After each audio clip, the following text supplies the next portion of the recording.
శ్రీరామకృష్ణ. దైవంతో సహజీవనం. స్వామి బ్రహ్మానంద మహారాజ్. కర్మయోగము అవగాహన అందనిది. మనస్సును పరిశుద్ధం చేసుకోవటానికి అది అద్భుతమైన మార్గము. కానీ సరి అయిన దృక్పథంతో ఆచరించని ఎడల అది అహంకారాన్ని, పదవి పోరాటాలను, తగవులాటలను, అభిప్రాయ భేదాలను పెంచుతుంది. వారణాసిలో శ్రీరామకృష్ణ అద్వైతం ఆశ్రమం, హోమ్ ఆఫ్ సర్వీస్ రెండు పక్కపక్కనే ఉన్నవి.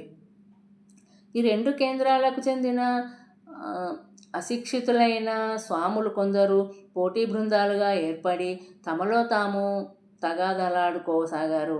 వారి మధ్య భేదాభిప్రాయాలు రూపమాప తుర్యానంద, శారదానందులు చేసిన ప్రయత్నాలు ఫలించలేదు.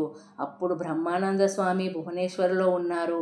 ఆయనకి పరిస్థితి తెలుపగానే ఏమి చేయవద్దు, స్వయంగా నేను వస్తున్నాను అంటూ సమాధానమిచ్చారు. బ్రహ్మానంద స్వామి 1921 జనవరి 20వ తేదీన వారణాసి చేరారు. కొత్తగా మఠంలో చేరి పోట్లాటలో పాల్పంచుకున్న వ్యక్తులు బ్రహ్మానంద స్వామి తమనే విధంగా శిక్షిస్తారోనని, లేదా కనీసం తమని పిలిచి సమావేశాలు ఏర్పరిచి తిడతారని చాలా భయపడిపోయారు. ఆయన ఎటువంటి సమావేశాలు ఏర్పాటు చేయలేదు. పని గురించి కానీ, పోట్లాటల గురించి కానీ ఒక్క ప్రశ్న కూడా అడగలేదు. 2 కేంద్రాల స్వాములు తనతో పాటు ఉదయము సాయంత్రము ధ్యానంలో పాల్గొనాలని, ధ్యానం తర్వాత భక్తి గీతాలాపన, ప్రశ్నలు సమాధానాలు ఉంటావని మామూలుగా ప్రకటించారు.